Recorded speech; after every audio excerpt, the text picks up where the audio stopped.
lesson, we will be graphing an inequality that has two variables. Information from the past that you've learned about graphing a line is right here. This is the formula that we will be using for our first two steps in graphing an inequality. Y equals mx plus b. Remember, m is our slope and b is our y-intercept. So as we go ahead and we graph inequalities today, we're going to first graph letter B. We will count the slope from there and draw our line, whether it be broken or solid. I'll be talking to you about that. And then we're going to go ahead and we're going to shade either the top or the bottom part of a graph, because we do know that inequalities have many solutions.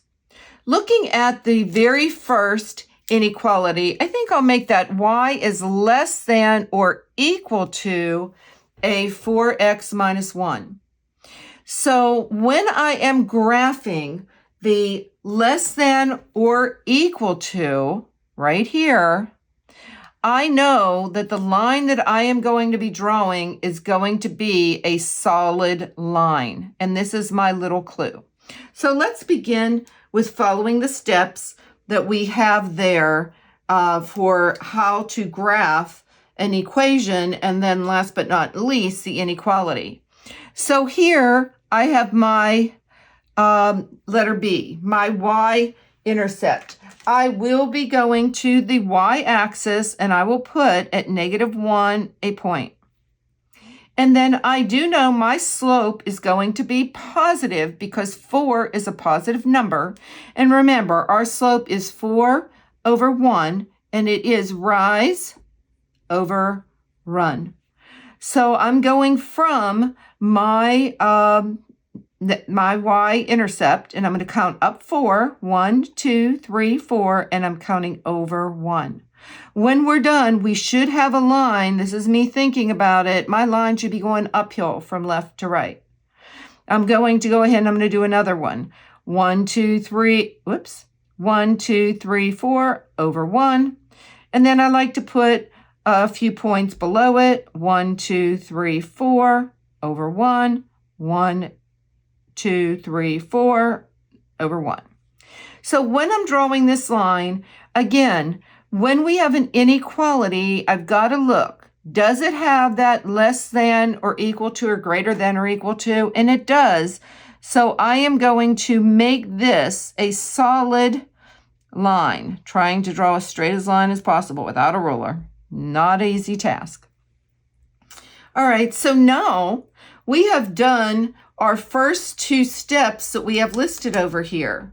However, now we must decide, are we going to shade the top half of this graph, or are we going to shade the bottom half of this graph?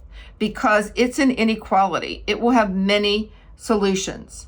So I always like to pick the point to check, and you can pick any of them, but since 0, 0 is not on the line, I'm going to pick that point, and I am going to substitute. So here's my point of 0, 0 that I'm going to check to see if it makes my inequality true. So we have, here's our x, here's our y. We know with our inequality up above, 0 is less than or equal to 4 times 0 minus 1.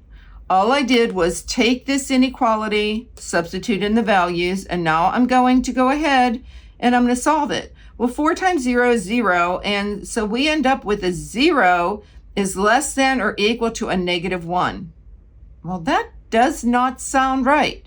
And you are correct. That is false. So if you get a false, that means we are not going to shade this top area where our ordered pair is. So I'm going to pick any random ordered pair here. And I think this time I will check right there. And that ordered pair is actually a 2 and a 1. There's my x, here's my y. And when I substitute in the value, I'm going to put for my y, 1 is less than or equal to, and it was the 4 the x is a 2 minus 1. So 1 is less than or equal to 8 minus 1. Well, 1 is less than or equal to a 7. So since this is true, where this ordered pair is that we, are checking on this graph, we got a true statement.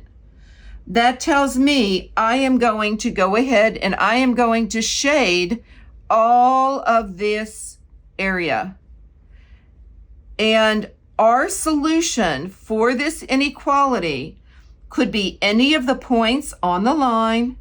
It also is everything in this shaded area. All right, well, let's try another one. I see this graph is upside down, so let's fix that. All right, there we go. So I have y is greater than a negative 4/5 x plus 4. As I'm looking at that, I know y equals mx plus b. I am going to go ahead and I am going to graph what the line would look like. Now let's look at this symbol that we have right here. Since we have a greater than symbol, I know that, and it's not greater than or equal to, the line that I end up graphing is going to be a broken line. So that means the numbers on that line are not part of the solution. And notice I went ahead and I put that, I want to remember it's a broken line, and then I also looked at my slope, it was negative, so I purposely did make that going downhill. All right, let's go to where we have x, y equals mx plus b. Here's our b. I'm going to my 4 on my y-axis. And now I am going to go up 4, 1, 2, 3, 4, and I want to go over 5 to the negative, 1, 2, 3, 4, 5. And notice, as I am doing that, I see that it will be downhill. So I'm going to do just one more to stay on this graph. I'm going to go down 4, 1, 2, 3, 4, and over 5, 1, 2, 3, 4, 5.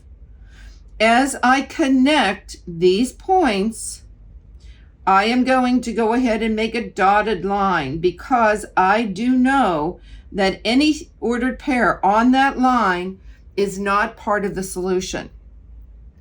So now let's try 0, 0. It's always very easy. So we have a bottom part of this graph right down here, or we have a top part of this graph.